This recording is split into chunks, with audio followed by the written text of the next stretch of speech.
Hello once again, Rich Gray alongside Bob Kemp here at University of Phoenix Stadium. Thursday night football in the books, and it was an ugly one for the Cardinals. They lose to the Seahawks 34-22. It was pretty much no contest. They did make it a little interesting before halftime, but really, for the most part of the game, it was all dominated by Seattle. It was kind of a physical beatdown on both sides of the ball, and Cardinals got some numbers there towards the end of the game in the fourth quarter in their 2-minute offense when Seattle was playing zone, and that's pretty much really all they did. And that has to be an extremely disappointing performance. They're 0-3 now in division games, and 8 straight losses in division games now, going back to the first game of the season last year when they beat Seattle here. But it was just a physical whipping.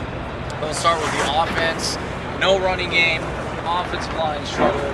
Carson Palmer throws 2 picks. I mean, what more can be said about that? Well, let's start with the offensive line, and I know this is a lofty statement. I tried this off on a couple of our colleagues before I'm going to say it publicly, but that might have been the worst offensive line performance we've seen here in years, and that's saying something, unfortunately. They got beat almost every play, and I'm saying they. It wasn't one guy.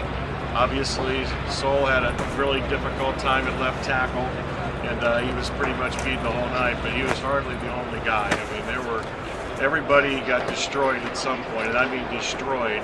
And this is against a team without its 2 starting outside linebackers. Neither of them played. They were inactive for the game. In fact, one of them wasn't even here. So, that's against a defense that isn't even at full strength in its front 7.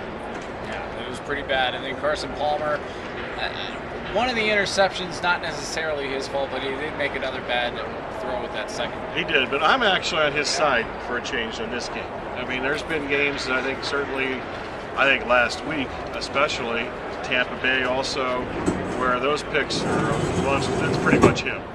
Tonight, I don't think he had a prayer, and he was running for his life almost every play, from no matter how quick the snap and throw was supposed to be, and I don't have a problem with him tonight at all. I don't think there's a quarterback on earth short of Michael Vick or maybe Russell Wilson that could have done much with the little help that he got from not just the offensive line.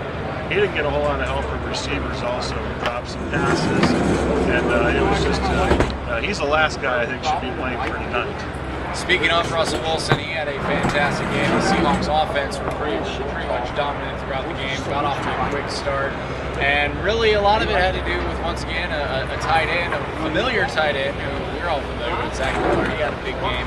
Marshawn Lynch on the ground as well. Seattle dominated on offense as well. Well, not just that. I mean, the wide receivers did a number on the Cardinals too, and the Cardinals, they got to really look at this safety situation.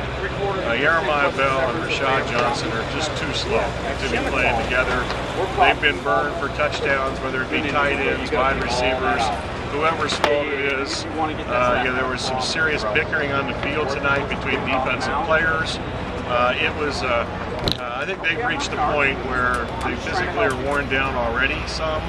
I also think that they're mentally frustrated because the offense keeps putting them in terrible situations.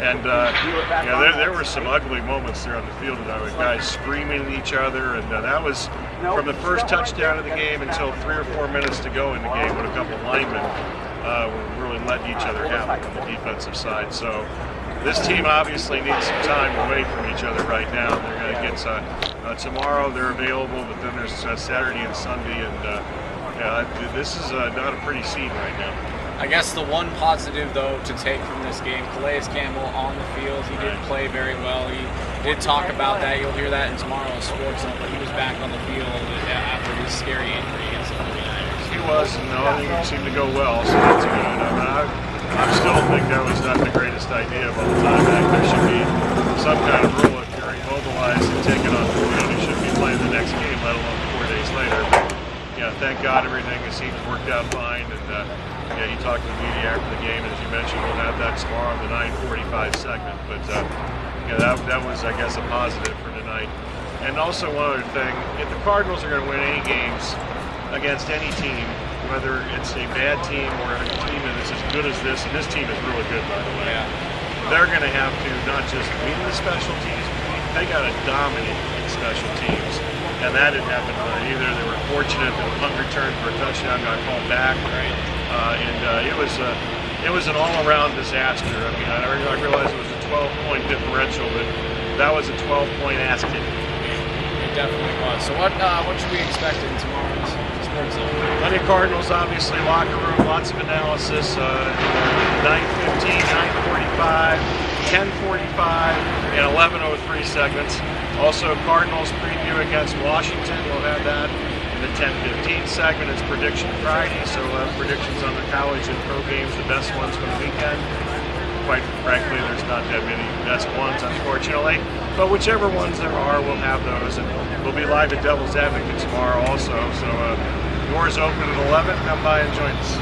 All right, well, it's they're even turning the lights on. I know. It's kind of like so it's Halloween month, so I'm waiting for the Fooey's right over here. I'm waiting for the creepy crawlers to come out. I'm in. There's Craig. Look at that. Help me in. Right here. Let's go. Yeah, right. Yeah. Let's go. Okay. Tune in to Craig Fooey later tonight. Yeah. ABC 15. Just a moment, in moments. And these guys. Yeah. Okay. All right. All right. For Craig Fooey, Bob Kemp, I'm Rich Gray. Tune in to the Sports Zone tomorrow on NBC Sports Radio. He looks at the camera better than us. He must do this like for a living. Go Cardinals. Go Cardinals. St. Louis? Yeah.